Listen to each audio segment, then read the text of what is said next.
Heads up friends, this is a short game, and it's built on the foundation of mystery and intrigue aplenty. Wait!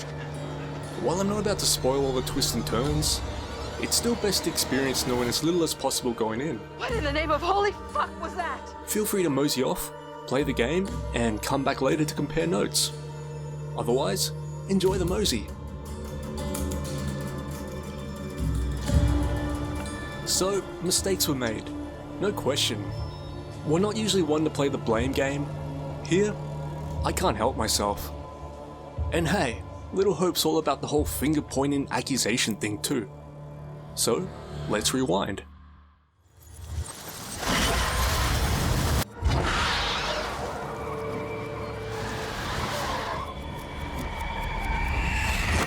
Honestly, you can't blame the Ghost Girl. Ghost Girls are gonna do what Ghost Girls gonna do. Birds gotta fly, fish gotta swim, crashing the occasional bus or two just comes with the territory, friend. To find our culprit, we need to go back further.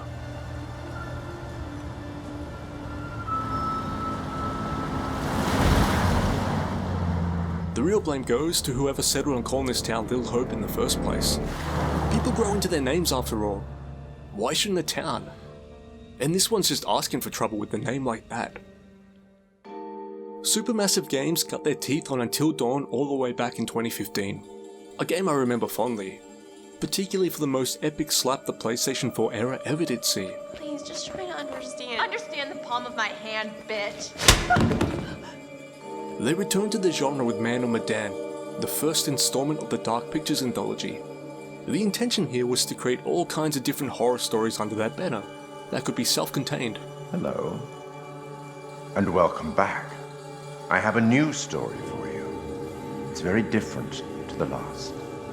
This time we're heading to Little Hope, where black cats, witch trials, and a whole lot of fog reigns. Something wicked this way comes. Allow me to introduce you to the team. Okay.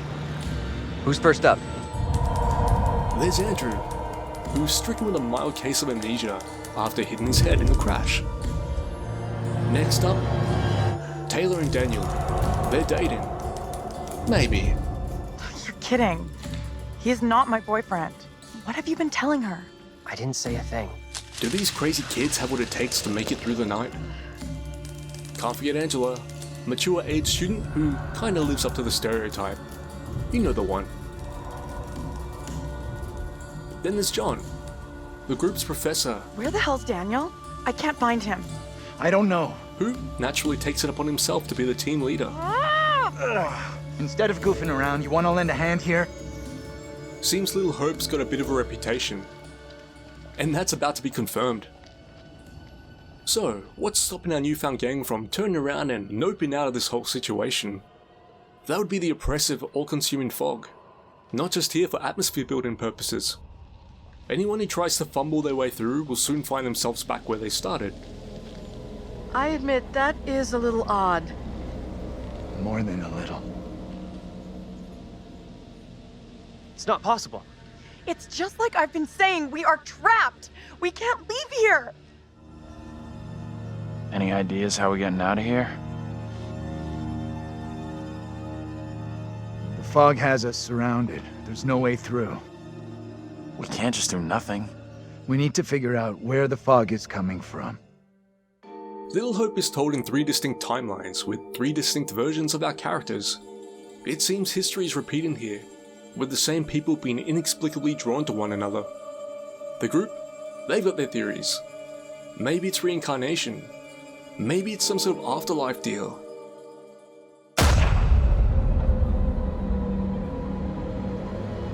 What the hell do we do now? But yeah, that absolutely means there's 3 spooky girls living their terrifying best lives. Why can't you leave us alone?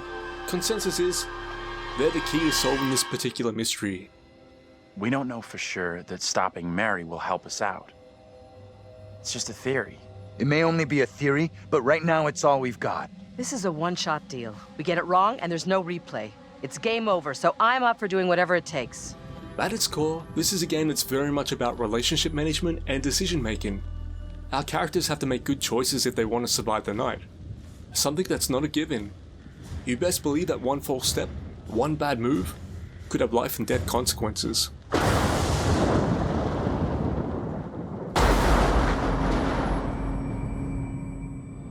I'm not sure I did the right thing. I guess at least we know we can influence the outcome. That's gotta be good, right? It's not just the big moments either. I'm Vince. I need a mirror. Maybe there's one here not covered in 20 years of... Sounds like you could use a drink. Better not, thanks. I need to keep a clear head. It's right there if you change your mind.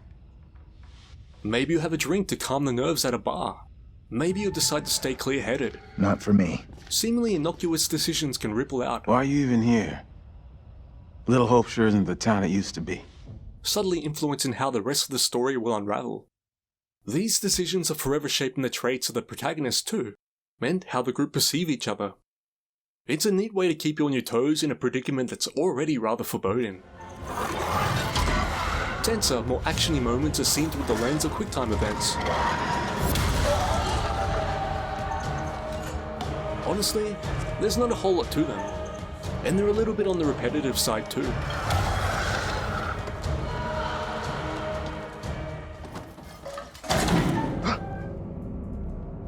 But they're more forgiving than in Man or Medan, particularly when it comes to the sneaking ones.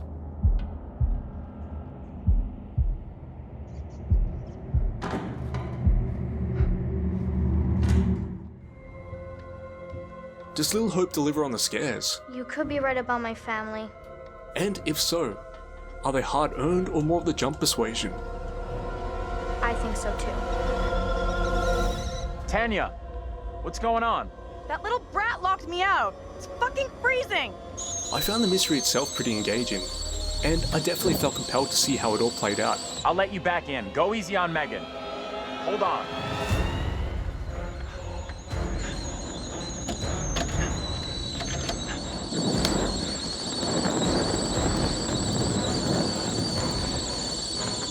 Shit! Megan! You in there?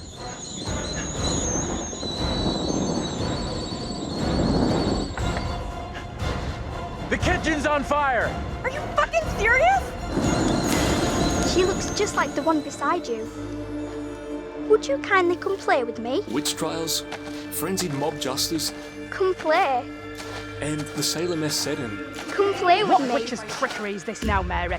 Inherently unnerving stuff. There's tension and atmosphere, no doubt, but I never really found myself overly creeped out.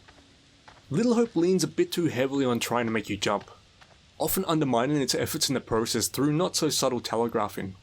You start to recognize the game's tricks, like the camera lingering on the background after a character turns away. You just know there's about to be a monster sighting. Suspenseful the first time, maybe, but not so after the 5th or 6th. Get me out of here!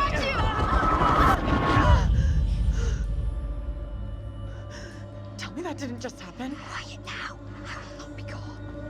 What are you talking about? Get away, or he will find me. But it's that kind of B-grade movie night scary that is definitely appealing under the right circumstances. I was initially going to do a bit where I talked about the game's visuals set against a black screen. Pretend to walk you through an environment that clearly couldn't be seen. Just the snarkiest way of saying that the game absolutely lives up to the Dark Pictures name. Even with the brightness cranked up, Little Hope is uncomfortably and annoyingly dark. You'll be moseying through woods and derelict buildings with nothing but a flashlight to guide you. The environments are genuinely pretty and detailed, but you wouldn't know it most of the time. If you're set up in a room with natural sunlight, you best believe there'll be glare riding shotgun, friend. No question, Little Hope needs to be played at night. I mean, that's almost a given for atmosphere purposes anyway, but there's no real choice here. You're given lots of incentive to explore the environments thoroughly though. But it's the kind of game where doors inexplicably lock behind you, and you're always being shuffled through the dark towards the next spooky set piece. So make sure you take it all in before pressing on.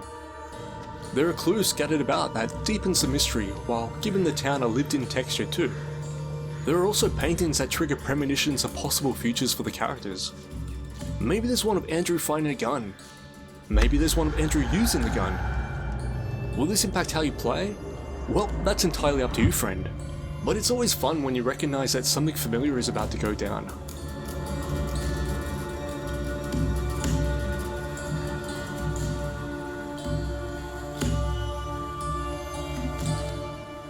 Until Dawn proved a surprisingly popular contender for movie nights, you could scream at the TV, "Don't go upstairs," and have your feedback acknowledged. The Dark Pictures Anthology bakes this into the game itself. If you want, you can bond over decision making and the like with friends. I understand the appeal, but people are scary, and the thought of playing with others, a much scarier prospect than moseying through a ghost town by my lonesome. So that's what I did. We've already been down those paths. Maybe the answer lies down the one path we haven't taken yet. I wasn't too fond of how the game ended, at least initially. What the hell? But I did come to appreciate it more while replaying. You've got plenty of incentive to replay as well, seeing how different choices affect the outcome. Little Hope also sees the return of the curator mode. Its hook, pretty damn compelling. Ah, you're back. Interesting. Excuse me for a moment.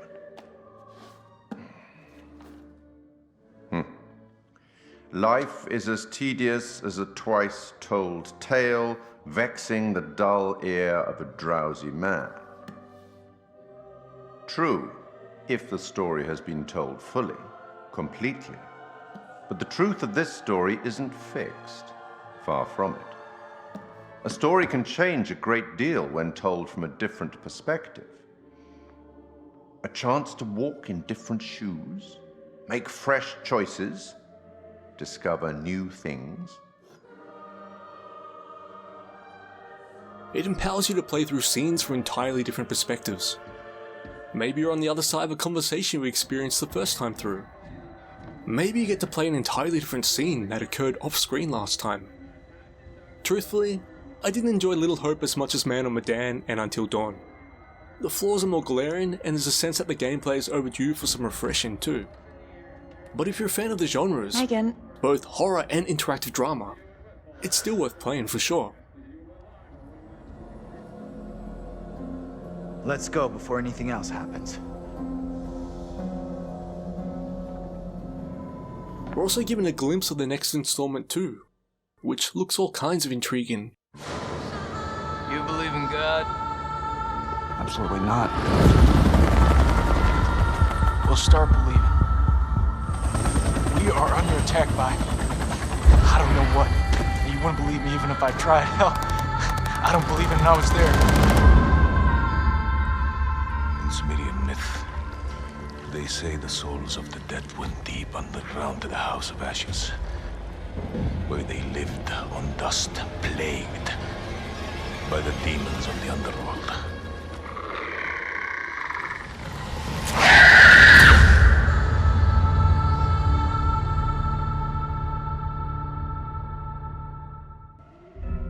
Okay, that's enough.